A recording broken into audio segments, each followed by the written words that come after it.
Дорогие друзья, жители Эстонии, эстонцы, русские, русскоговорящие эстонцы, эстонцы с русским родным языком.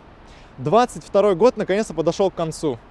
В эту прекрасную новогоднюю ночь многие из нас ждут чуда. Взрослые едят салаты и пьют шампанское, дети с упоением ожидают, что к ним придет долгожданный Дед Мороз.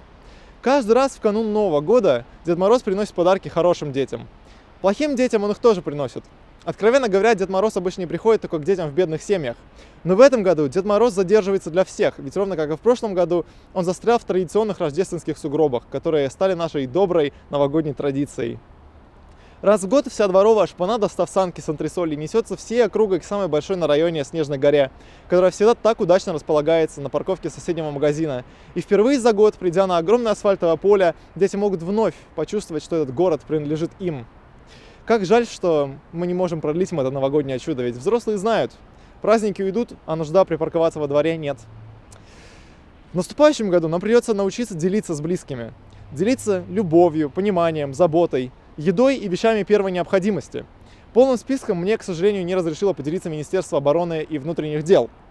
Но первое, чем нам придется поделиться в этом году, это наша любимая столица. Ведь в наступающем 23-м году Таллин станет не просто столицей Эстонии, но и зеленой столицей всей Европы.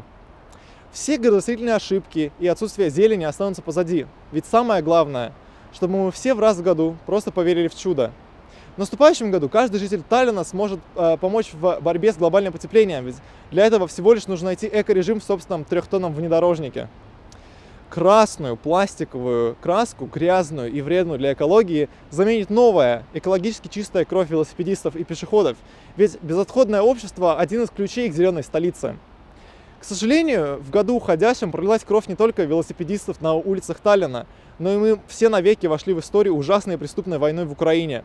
Многие люди встретят этот праздник здесь, в Таллине, вместо Мариуполя, Херсона, Киева и прочих украинских городов, ведь их дома были оставлены без электричества и стерты с лица земли, а их родственники, многие из которых никогда не вернутся, будут вынуждены провести эту длинную ночь в окопах вместо праздничного стола. Но для многих жителей нашей страны эта новость стала по-настоящему объединяющей. Большинство наших сограждан собрались вместе, соединили усилия и стали помогать народу Украины гуманитарной помощью, военной формой и даже эшелонами техники. И никто не остался наедине.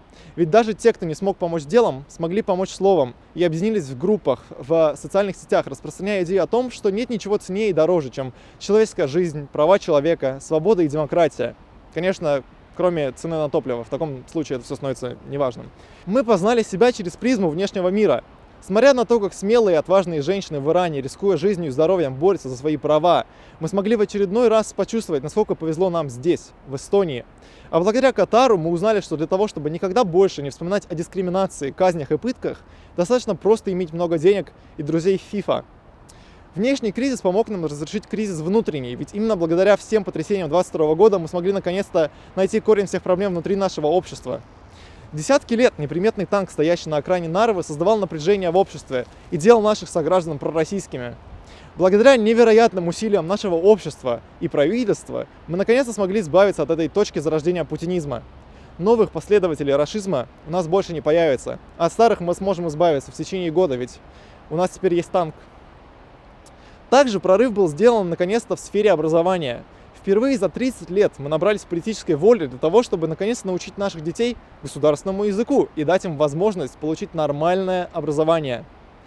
Это создало большой резонанс в обществе и подняло много насущных вопросов, главной из которых, конечно же, станет проблема высокой безработицы и депрессии, ведь тысячи людей потеряют смысл жизни.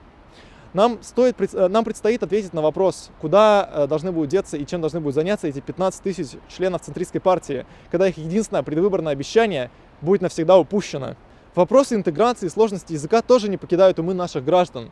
Но в этот прекрасный вечер я хочу обратиться ко всем русскоязычным жителям Эстонии. Не стоит бояться, что вашу школу или детский сад переведут на эстонский язык. Это совсем не страшно, ведь до вас очередь все равно не дойдет. В ближайшие лет 10 они все равно будут заняты полностью учителями на переаттестации. Хочется всем сердцем пожелать вам счастья и здоровья в новом году. И помнить о том, что, возможно, сегодня нам не особо весело, но мы исправим. С наступающим 2023 годом!